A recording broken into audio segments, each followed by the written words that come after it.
part two because I had to delete a lot of videos and apps and shit. So back to what I was saying. So with Landry, by him being the attorney general, right?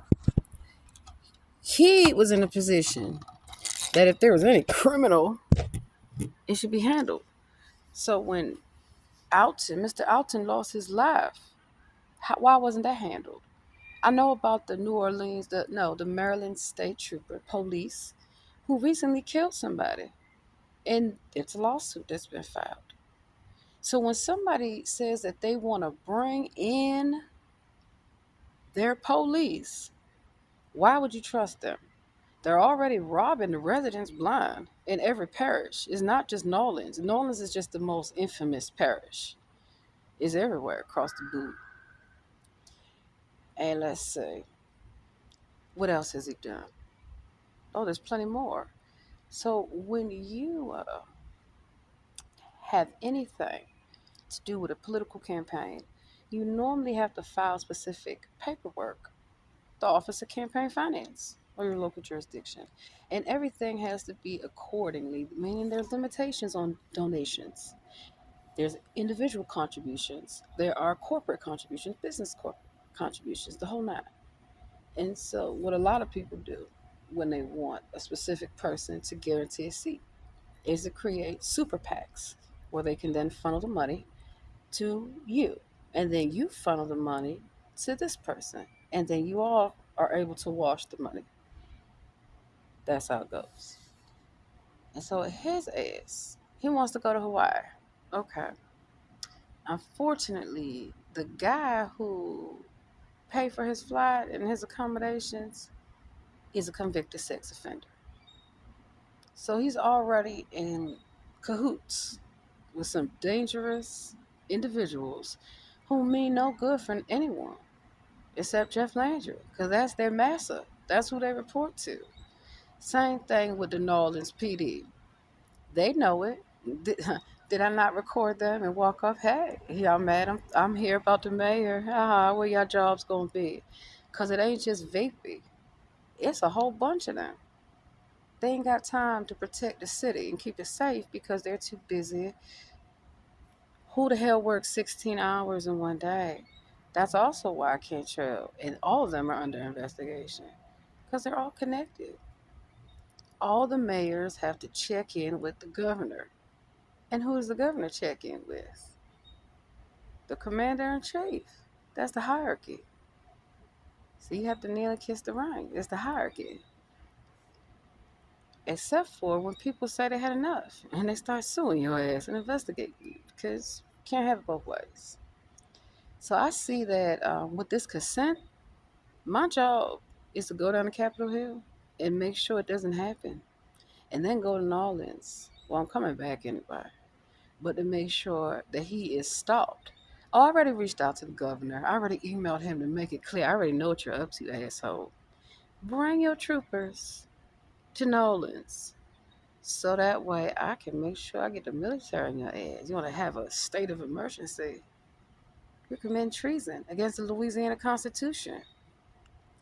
You cannot invoke the police on the residents, on the businesses, on the taxpayers as your personal payroll. Cannot. It will not happen. And I'm gonna make sure that it don't happen.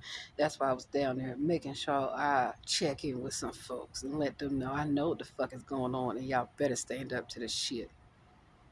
And lots of folks agreed. It's time to do this here. So, look like the governor is getting recalled. And what can he do? Call up his little troopers? You don't think I've seen this scene before in another jurisdiction with a governor who wants to have a nanny state, police state? I've been there, done that. You want to know what it's reminiscent of? Hmm. I'll tell you. 2014. Baltimore. West Baltimore. When you had the National Guard. So different jurisdictions have different types of law enforcement.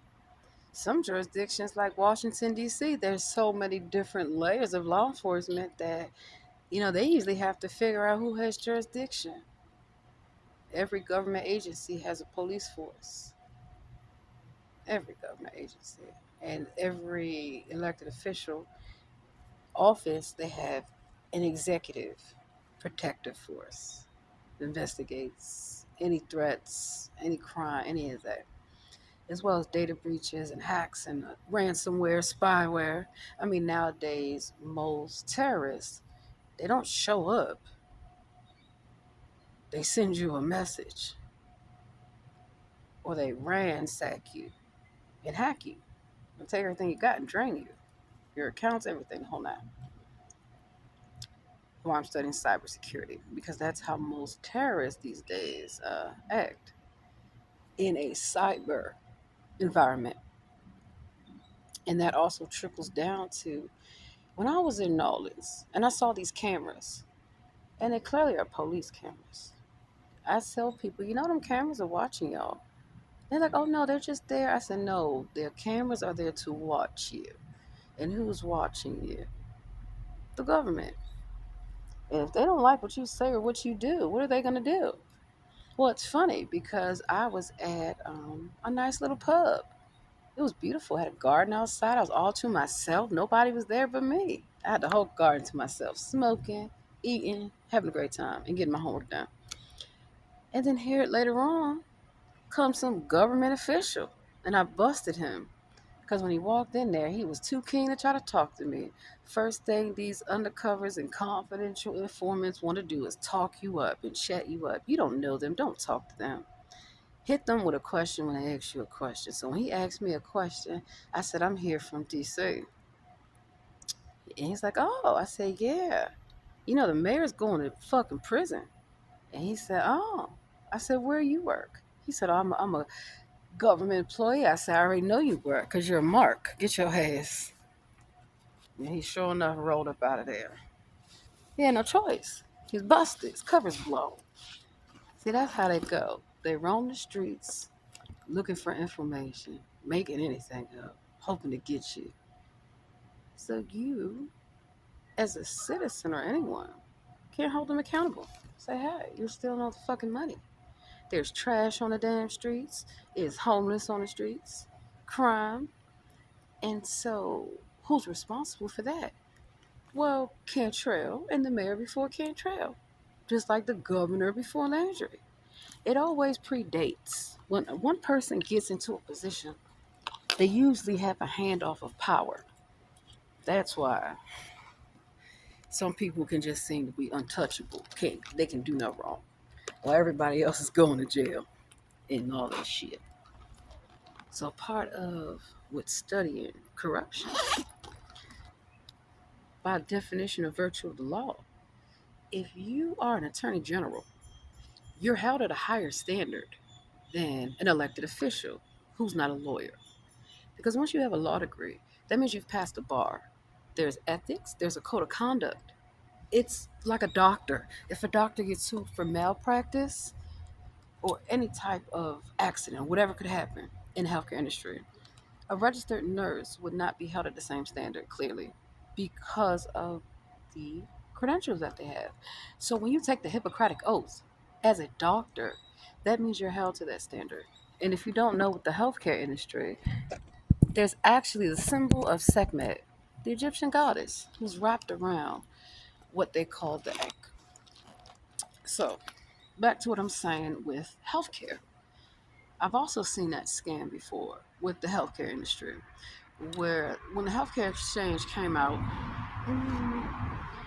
it was either between 2014 and 2016. And that was when Maryland, at that time, the lieutenant governor was Anthony Brown, and the governor was Martin O'Malley.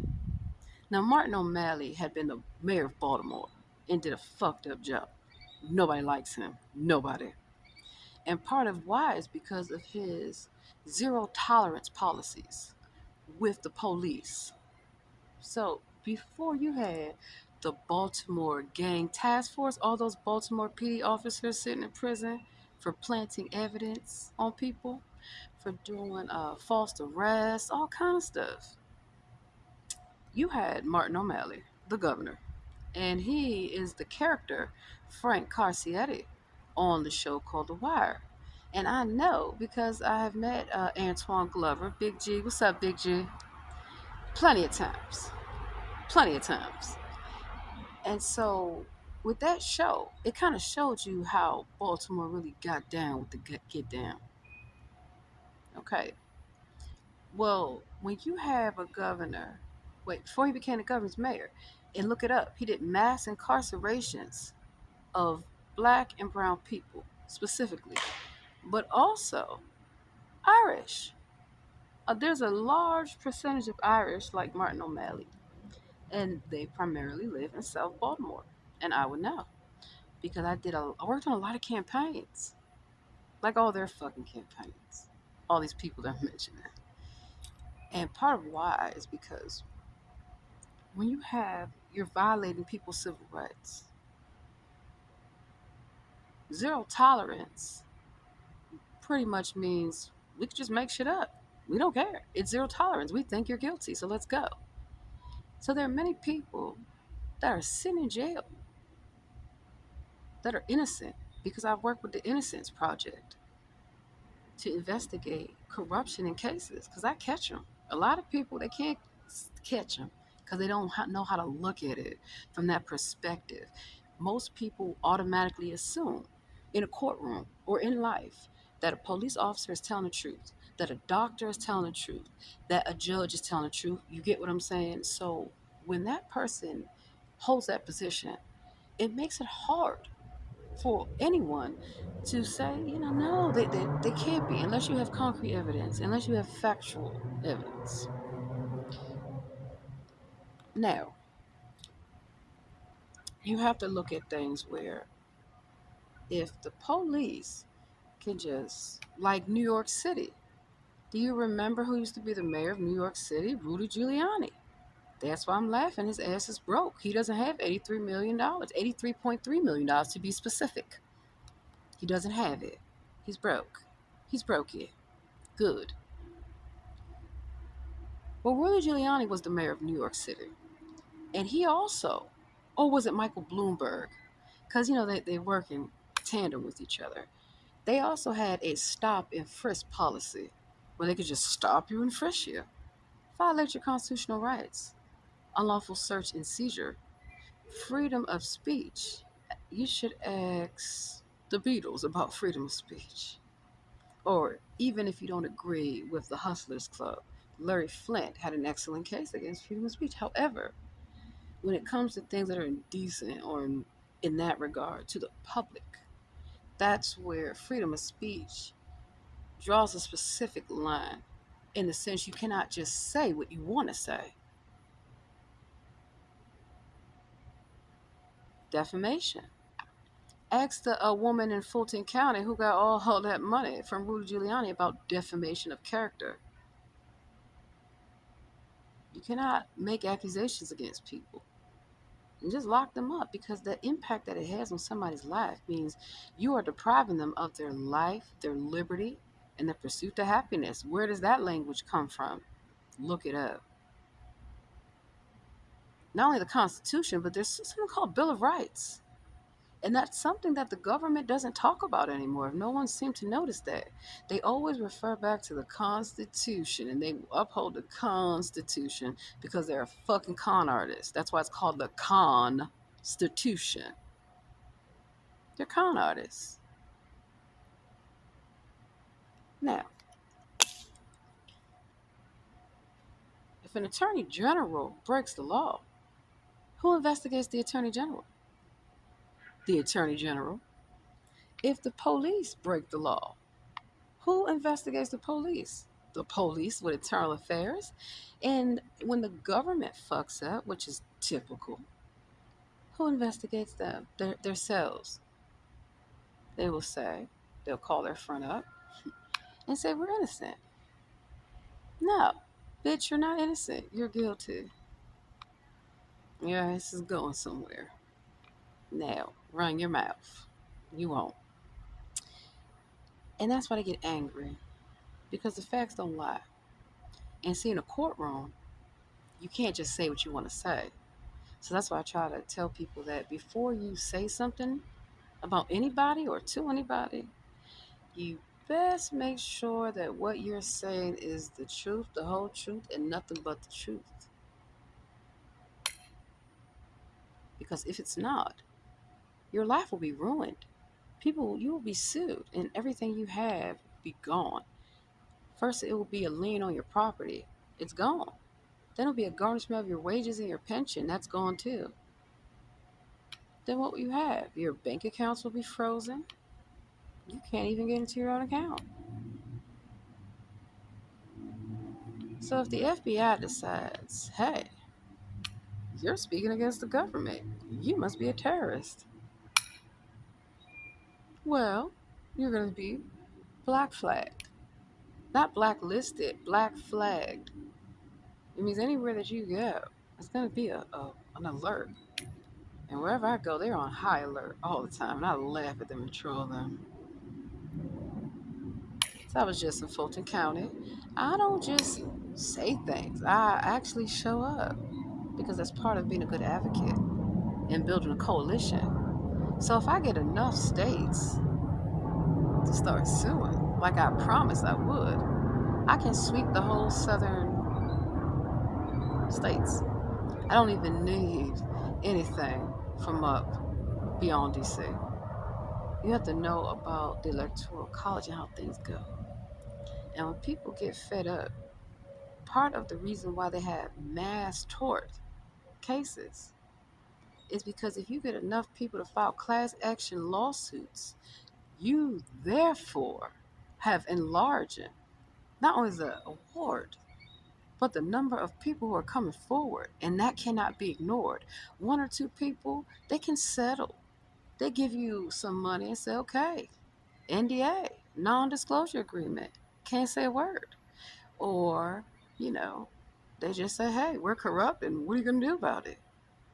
But when you file class action lawsuits, it means you do what I do. I work with attorneys in all these jurisdictions. And I work on the cases and I do the investigations because I'm very good at it. I look for the facts and only the facts. Everybody has an opinion, but I look for the facts because that's all that matters in a courtroom. And the government always has the burden of proof. In any case that the government brings, they have the burden of proof. So with the Innocence Project, what I do is help inmates and defendants know. Let the government prove their case. They ain't got one. If they did, you would have been indicted. And even if you are indicted, you can still come back off that because at every level of discovery, both sides have to present the evidence. So you get to see what the other side is saying. But 9 times out of 10, most lawyers, because I've worked with so many of them, they do dirty shit. They will bury you an hour before your court appearance in nothing but documents and say, guess what I'm going to talk about? You don't know. The first thing a lawyer will tell you, they never ask you a question that they don't know the answer to. You never set yourself up. Same thing with journalists. They're not going to ask you a question they haven't already rehearsed because then that means the element of surprise can take over and they cannot control the narrative. That's why I do so good in media and communication because I'm very, as people say, eloquent and articulate, and I can state a viewpoint to where people can resonate with it and quickly understand and grasp what is the true meaning of what's the issue here. Let's see. Alrighty. So part of them going up to New York to kind of investigate is not only did Eric Adams forget the whole immigration thing, okay? Go talk to Greg Abbott about that. Because what I feel is that he has gotten money for this, busing people all across the country. It's not just because he's tough on anything. He's getting money for that shit. Best believe that. They don't do nothing except for some money. If you got a check for them, check it out. They will do what you need. All you need is a check. That's it. You own them. And so when it comes to donors, that's public. That means if someone wants to investigate an elected official, they can just go down to the Board of Elections or wherever your local jurisdiction holds those voter records. And something that I will tell y'all, as an election judge for many years and still am, that's why people love to fuck with me. No, you're not going to get me off my. I'm here to watch those votes and watch your ass and make sure you don't fuck around. Because that's what they like to do. The first election that I actually remember them doing this was the election with Al Gore. Yeah. So Jeb Bush and the Bush family and Fox, they had a lot of voter suppression in Chicago and Florida. People were getting cited that they couldn't give rise to the polls. A lot of voter suppression of Jewish people, because in a Jewish community, and keep in mind that whites aren't the only Jews. No, they're black Jews, they're Spanish Jews, Asians, all kind of Jews, just like Muslims, just like Christians, just like a number of things. Okay, so keep that in perspective.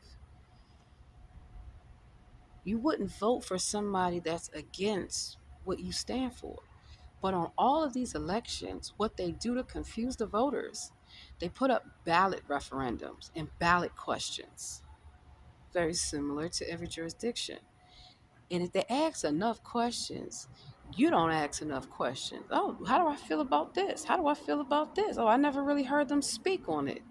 Because they don't really speak much on their positions until it's, too late. And then you realize who you really got to deal with. So with Landry, like with Mosby, like with Fannie, like with a number of prosecutors, right? What's good for the goose is good for the gander, baby.